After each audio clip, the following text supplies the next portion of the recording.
সৈকতের নতুন একটি রাজনৈতিক প্রতিবেদনে আপনাদের জানাই স্বাগত। 2026 বিধানসভা নির্বাচনে পশ্চিমবঙ্গের কোন জেলায় কীরকম ফলাফল হতে চলেছে, কোন দল এগিয়ে, সেই নিয়ে একটি সার্বিক তথ্য আপনাদের কাছে তুলে ধরব। প্রথমে জেলা কোচবিহার, এখানে তৃণমূল এবং বিজেপির মধ্যে হাড্ডাহাড্ডি লড়াই দেখা যেতে পারে।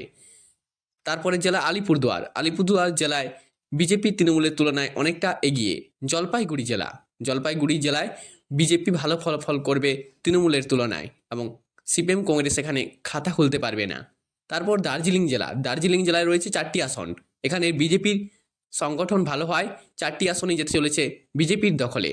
তারপর কালিম্পংয়ের 1টি আসন, সেটি যেতে চলেছে বিজেপির পক্ষে।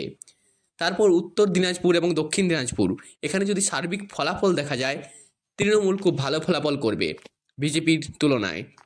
তারপর মালদা জেলায় কংগ্রেস, বিজেপি এবং তৃণমূলের মধ্যে হাড্ডাহাড্ডি লড়াই দেখা যেতে পারে, তবে তৃণমূল খানিকটা হলেও এগিয়ে।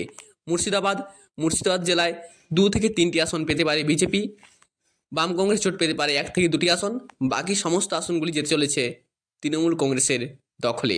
তারপর উত্তর 24 পরগনা এবং দক্ষিণ 24 পরগনা, এখানে তৃণমূলের ঘাঁটি বলা হয় এই দুটি জেলাকে। দক্ষিণ 24 পরগনায় প্রায় 95% আসনে জয়ী হতে চলেছে তৃণমূল কংগ্রেস। কলকাতাতে তৃণমূল খুব ভালো ফলাফল করবে। তারপর জেলা ঝাড়গ্রামেতে বিজেপির তুলনায় তৃণমূল অনেকটা এগিয়ে।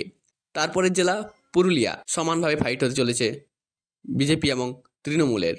তারপরের জেলা বাঁকুড়াতে বিজেপি এবং তৃণমূলের মধ্যে জোরালো ফাইট দেখা যাবে, তবে তৃণমূল অনেকটা এগিয়ে। তারপর পূর্ব বর্ধমান, এখানে তৃণমূল বিজেপির তুলনায় অনেকটা এগিয়ে, সিপিএম এবং কংগ্রেস তারা খাতা খুলতে পারবে না।